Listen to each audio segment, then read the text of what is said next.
Здравствуйте! Мы и вся наша планета сегодня переживаем эпоху глобальных перемен. Время, когда невозможное становится возможным. Драматичность данной ситуации заключается в том, что непонятно, кто из данной ситуации выйдет победителем, а кто проиграет. А возможно, уже в недалеком будущем мы будем жить в многополярном мире, в котором будут сотрудничать и конкурировать Россия, Китай, Индия, Бразилия и другие страны с развивающейся экономикой. Мне кажется, такой миропорядок будет намного справедливей. Одним из позитивных событий, свидетельствующих о том, что мир склоняется к более выгодному для всех варианту, стал прошедший на минувшей неделе Восточно-экономический форум. В форуме приняли участие такие страны, как Япония, Китай, Малайзия, Сингапур и ряд других стран, включая французскую нефтегазовую компанию «Тоталь». В Восточном экономическом форуме также приняла участие наша республика. Делегация Якутии во главе с Егором Борисовым представила на суд международного бизнес-сообщества 19 инвестпроектов на общую сумму 262,5 миллиарда рублей, что для сравнения превышает госбюджет республики на 2015 год в 1,5 раза. Всего за форум республика подписала 13 соглашений. Соглашения, подписанные на площадках такого уровня, являются, как правило, более эффективными с точки зрения их дальнейшей реализации, что обусловлено их высокой публичностью. Тут нужно отметить, что руководство республики никогда не замыкалось на своем сугубо региональном уровне развития, а всегда думало в масштабах всей страны.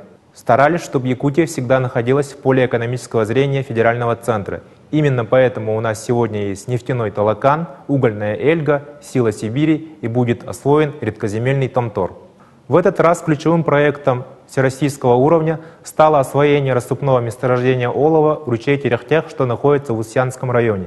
Сегодня наша страна покрывает лишь 10% своей потребности в олове, остальные 90% приходится импортировать. Разработка месторождения ручей Терехтех может позволить обеспечить не менее 50% потребностей страны в олове. И это станет крупным реальным вкладом нашей республики в политику импортозамещения и сырьевой безопасности. Однако, думая о судьбе всей страны, руководство Якутии никогда не забывало о нуждах самих якутян.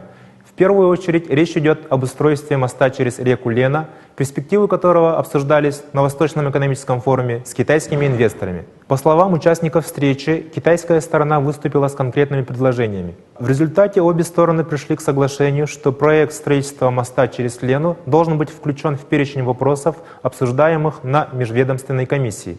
Не менее важной для нашей Северной Республики стала презентация строительства нефтеперерабатывающего завода мощностью 2 миллиона тонн в Алданском районе. Реализация данного проекта позволит обеспечить потребность республики в топливе. Большое значение для потребителей имеет проект «Территория опережающего развития» Кангаласы по производству продукции для нужд строительства, жилищно-коммунального хозяйства города Якутска и всей республики.